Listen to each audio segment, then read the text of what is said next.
Hello everyone, Douglas Macbeth again with my review of week 2 of our MOOC. Again, lots of lovely comments and discussions and sharing going on amongst you all this week, so that's been great. Especially the relationship portfolio steps seem to stimulate quite a few correspondence. And the stakeholder exercise seems to have been very useful to a number of you. So well done for keeping up. I'd like to spend a few minutes now just talking about the webinar from WCC about risk. The problem with many of these kind of presentations is that we are deliberately inviting experts to talk about their expertise and experience. And sometimes that works in our favour, and sometimes there are issues that make it a little bit more difficult. So we get technical language, we get abbreviations, and all experts do this. But it's why we also suggest that in your comments, if you're using acronyms, you spell them out the first time so that we all understand what we're saying. So I think there's always a little bit of a barrier with expert talks like this, but we're all guilty of this in our own in our own environments. So I thought I would highlight some of the things that I took out of the presentation, just as general points which I think tie into the rest of our discussions in this programme. So there was a big emphasis on the business goals, trying to get them understood from the beginning. And that reinforces a number of our messages, which includes getting all of the relevant parties involved, getting a team involved, getting all of the expertise involved. So that's part of the stakeholder argument as well.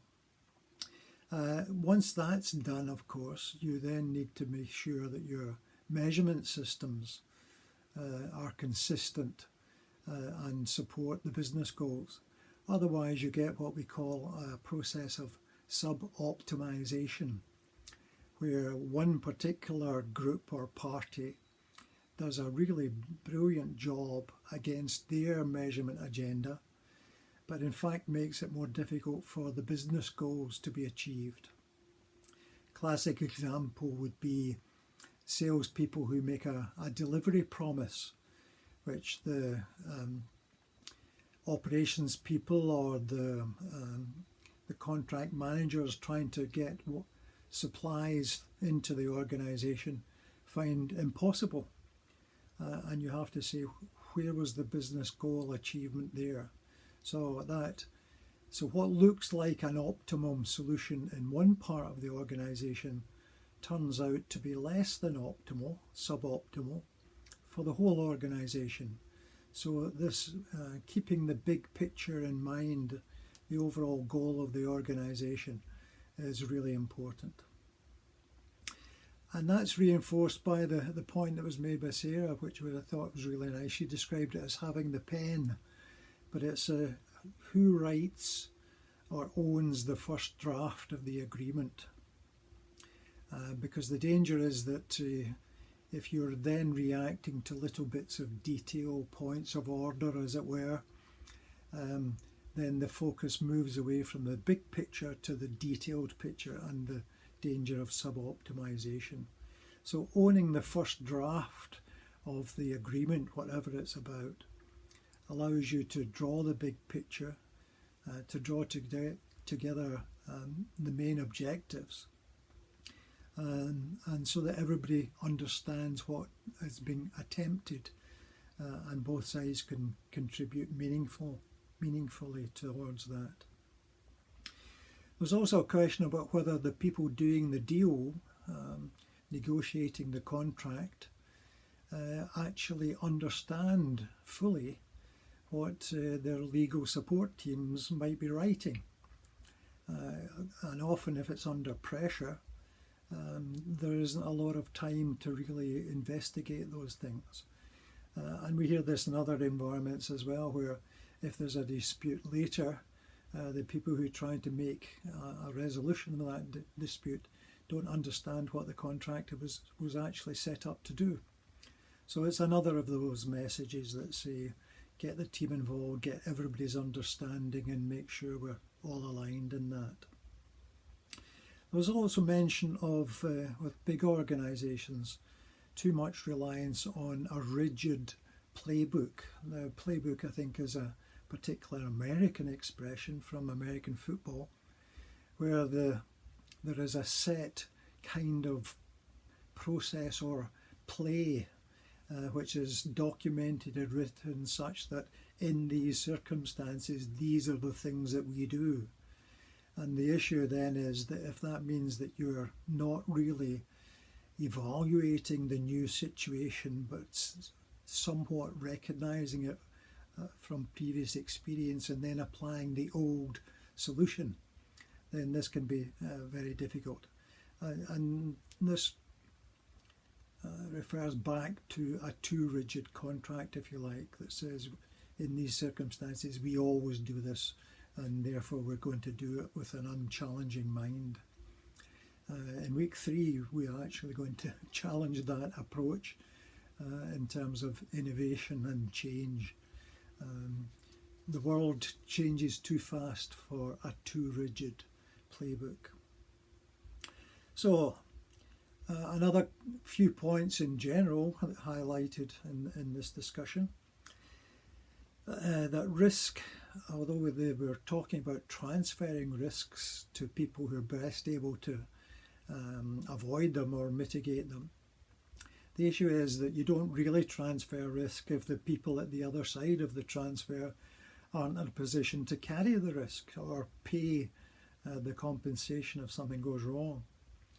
And it's also worth remembering that always the customer who's dealing with the final consumer is always carrying the risk for consumer satisfaction. Example would be a health authority who sees a need to build a new hospital, does all of the contracts, subcontracting, however it's constructed, and then a supplier fails.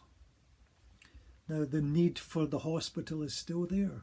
The risk has now been realised, and even if the supplier or the insurance company can compensate the customer for the building or supply failure, nevertheless the consumers, patients in this case, are still let down, and there's delays and so on. So I worry about this idea of risk transfer. I think you have to be very careful about that. And generally I would argue that some of it can be compensated for when the risk occurs, but you have to be very careful of your businesses or your organisation's reputation if you're ending up in a situation where you're letting your own customer down. So it needs to be quite carefully managed, all of this. And there was a question in the discussion which is very relevant now. What's the role for contracts people in all of this? Because it sounds like the same kind of skill set that we're arguing for, a wider scope, a business awareness, a coordination of teams approach is actually what's needed in all of these discussions about risk transfer. So again, useful stimulus to our thought processes. So I hope you enjoyed it, or if you haven't yet viewed the webinar, you might now go to it with a little bit more awareness of what the discussions are about and what the big issues are underlying it all. So I hope that little intervention by me helps in some way. So week 3 coming up. You've done well so far. After all, where does the time go when we're having such fun? But week 3, slightly different emphasis, more discussions from our partners in this process. But we're all about innovation and change. And there are some huge challenges in this whole process as well. So I hope you enjoy week 3 coming up, and I'll talk to you at the end of that. Thanks very much.